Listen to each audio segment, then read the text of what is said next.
Warhammer Plus. Now that we've actually got some tangible information concerning Games Workshop's new subscription service, it's about time we had another look at it, try and figure out what kind of value for money one can expect in this, the old format, which incidentally does provide me with an excellent opportunity to shill the second channel, where I do commentary like this frequently in addition to a weekly news and entertainment podcast and the Skaven RP, containing such brilliant characters as Sausage. The name is not an accident, as he is frequently eaten by the other party members. Oh, poor summoned little rat, but much like the pig in Norse mythology, he simply reappears the next day, more crafty than ever. The last time he was eaten, he had rolled himself in Black Lotus poison, so as to ensure that the player who om-nom-nommed him would come to regret that action rather swiftly. But let us not wander too far off the topic here. This is a Warhammer news, so on this channel it goes. Warhammer Plus. And I gotta open up by saying I am actually fairly impressed. I had expected less for more. This is Games Workshop, after all, the company that has made a literal business model out of charging blood-gougingly absurd prices for a couple of teaspoons of paint kept in a pot seemingly designed to dry said paint out as swiftly as possible. I had expected access to the animations that were, of course, free on YouTube up until Games Workshop went on and put all of them behind a paywall. I'd expected it for $10, $20 maybe. Instead, we're getting access to the animations and a bunch of other things for $6. Games Workshop, did you fall and hit your head? This, it's not quite as greedy as you usually are. And that should tell you everything you need to know as well. Games Workshop really wants you to get this new subscription service, and to be fair, it makes a great deal of sense both from a service and a business perspective. Offering people a subscription service means that they're going to be paying $6 each and every single month, and believe you me, as somebody who has a Patreon and Subscribestar, even just $1 a month from enough people, it adds up fast. So it's no surprise that companies will want to get in on this business model. They're offering event extras, access to the Warhammer Vault. That, by the way, is probably the best award. We'll get back to the rewards individually a bit later. Free exclusive miniatures with, I believe, a year's sign-up. That's $60. Miniature for $60 is, well, by Games Workshop standards, it's not awful, but not quite a steal. Access to the animations, of course, access to the various Warhammer and Age of Sigmar apps, and the exclusive Warhammer TV shows. You get access to YouTube videos, basically. And all of that for $6 a month, or $60 per year. Again, I had expected far less for far more, though here's the thing. Access to the event extras. Now, if you are a frequent attendee at events, that's fantastic, but considering the current situation with the Voldemort virus, that is a reward with caveats, to put it rather mildly. The best of the additional rewards is absolutely access to the Vault. Free access to Warhammer source books, to novels, perhaps even eventually access to full codexes. That's not bad for $6 a month. Granted, I'm the kind of guy who would much rather own physical copies of stuff like this, like a book, for example. I don't want to rent a book, I want to own the book. Source books, kind of 50-50. Something like Imperial Armor, or the Horus Heresy armor books. I own all of those, and they are beautiful, fat, big, burly books. In fact, give me a second round here. Ah, yes. Look at this chunky bastard. I mean, come on, you can't tell me you don't want to own this fat little monster right here. And look at him. These are brilliant. This is what Forge World can make, when they decide to give a shit. It's a rare thing these days, but nevertheless, they are capable of doing it, or, well, were capable, at the very least, so I prefer to own this kind of stuff. The exclusive miniature, that's a nice one, an actual physical product you can hold in your hand. I do believe that was bound to the yearly subscription, but I may be incorrect on that one, so don't quote me on it. For $60, you know. The animations, though, this is one of the big points of contention right here, because you used to have access to all of these animations for free, and now they're behind a paywall. Theoretically, not the worst thing ever. Again, if they manage to continue to deliver high-quality, good Warhammer 40k and Age of Sigmar, I guess, animations at a regular pace with higher production quality than when they were individuals, then alright, I wouldn't mind paying for that. The problem is we have yet to see any of the actual products yet.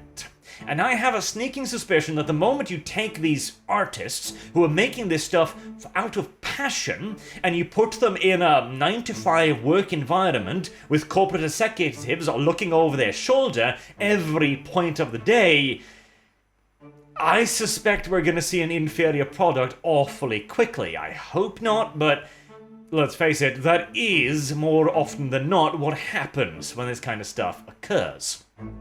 The Warhammer apps, no. Honestly, this is not value. Well, it could be. See, the thing is, the previous attempts at making Warhammer apps like army builders and so on, or digital codexes, have been awful. They barely even worked, and the free online alternatives are vastly superior, and again, free. Now, on the one hand, you could argue that considering how often Games Workshop screws things up, makes mistakes, makes blatant balance problems, and then needs to fix it afterwards, having a digital product makes a great deal of sense, but, well, having a digital product because it's easier to fix the company's mistakes, I don't know if that's really all that much of a net gain, really. And can very easily lead to a bit of a problem as well, where if it's easy to change digital rule sets, you can release certain models that are blatantly overpowered, and let's face it, Games Workshop has had a habit with that, with the old formations, for example, and then just go like, whoopsie poopsie, let's fix it afterwards. Suspicious. And the Warhammer TV stuff. Now this one is interesting, because what they're doing here is they're taking YouTube content, stuff like battle reports, like painting tutorials, and the lore videos, and they're turning it into official Games Workshop products. Theoretically, this could now allow them to go to YouTube and say, strike this channel.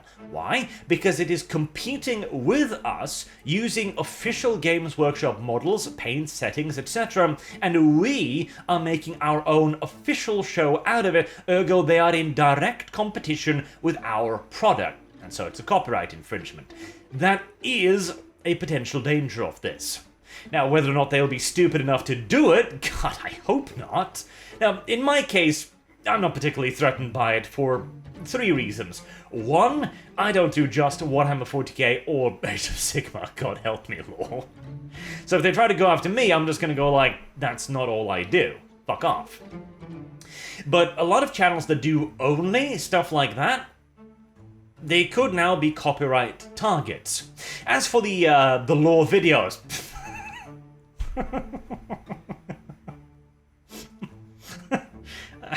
Excuse me, but... official Games Workshop lore. These bastards lost contact with their own universe a decade ago.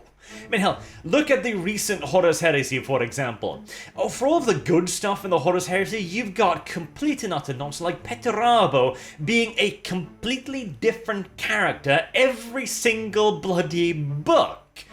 Oh god, I cannot stress to you enough how much of a pain it was to make the Petarabo lore video, as I had to basically sit there, like, okay, I've got 4 different characters, and I need to come up with a reason, a rationale, a red thread that runs between them all to actually come up with a solid identity for this character. Why is he doing this? What is his motivations for his actions? What is his goal, his raison d'etre, his id? It's not easy when he literally changes 360 completely from one book to another. Not to mention as well all of the inconsistencies and the goddamn unreliable narrator. I loathe the idea of the unreliable narrator, and I consider it to be a thoroughly bad idea.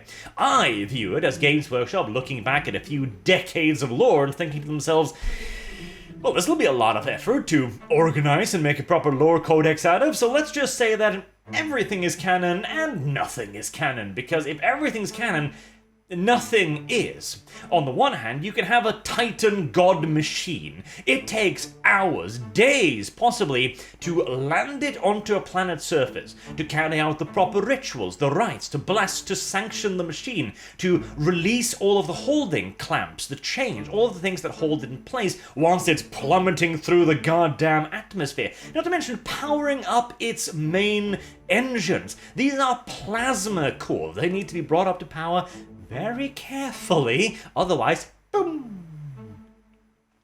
And then, in a completely different novel, they go, oh yes, it landed on the planet, it's ready to fight like that. In fact, in, of course, the, which one was it? The one where Gilliman gets his ass pounded by Lorgar and Angron, and then both of them decide to just let him go.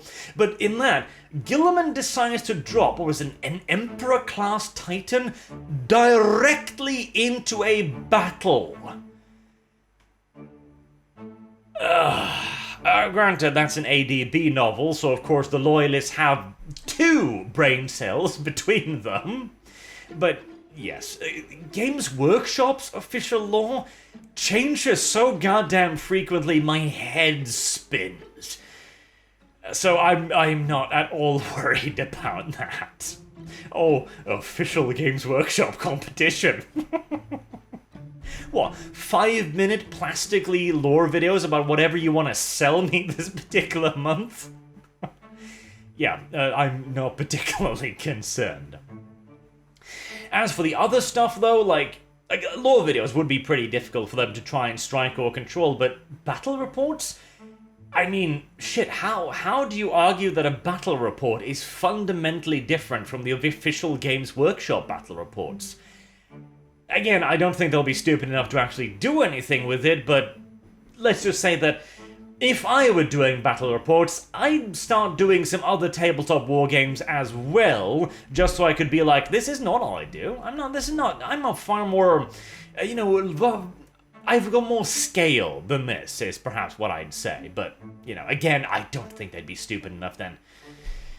On the other hand, it is Games Workshop. We'll have to wait and see.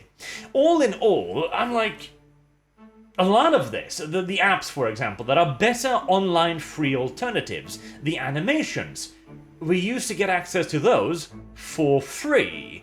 The Warhammer TV shows, YouTube videos, also for free. The Warhammer Vault is by far the most valuable offer here, and even that, it depends on the person. Like, if you sit down and it's like, I want White Dwarf, I want access to all of the White Dwarves, and you might, absolutely, that's pretty good service. I want access to free books, etc.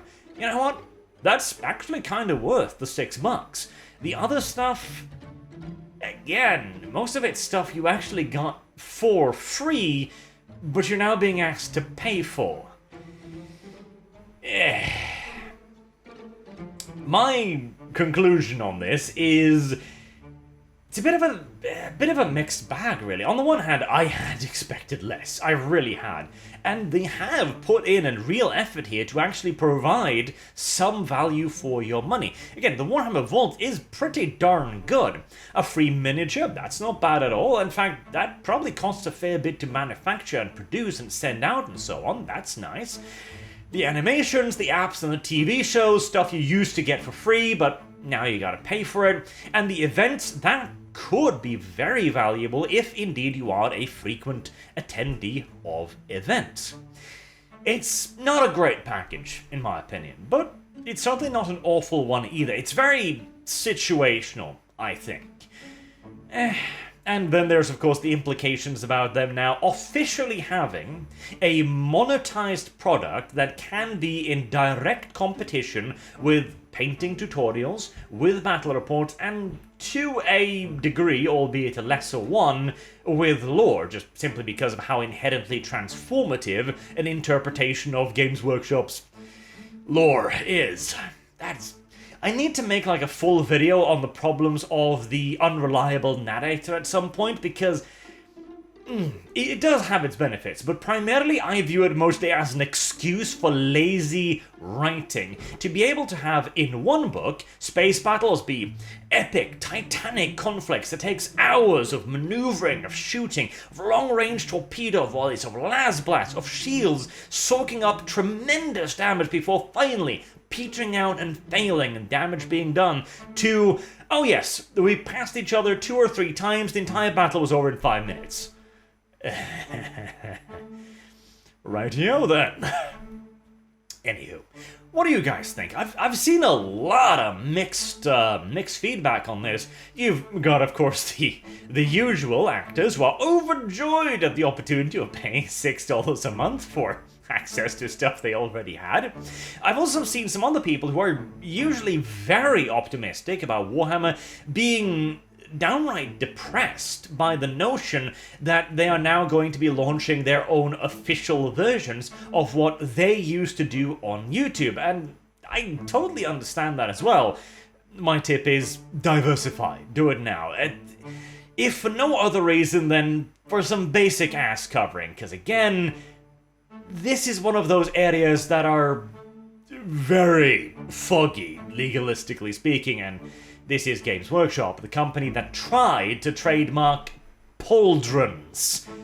Better safe than sorry. I've been changing the description on my channel, for example, just to make it very clear, Warhammer 40k ain't the only things I do anymore.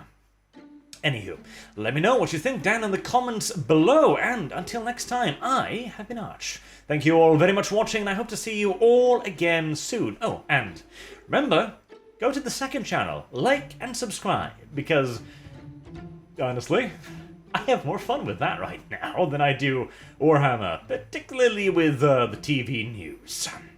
Have a good day.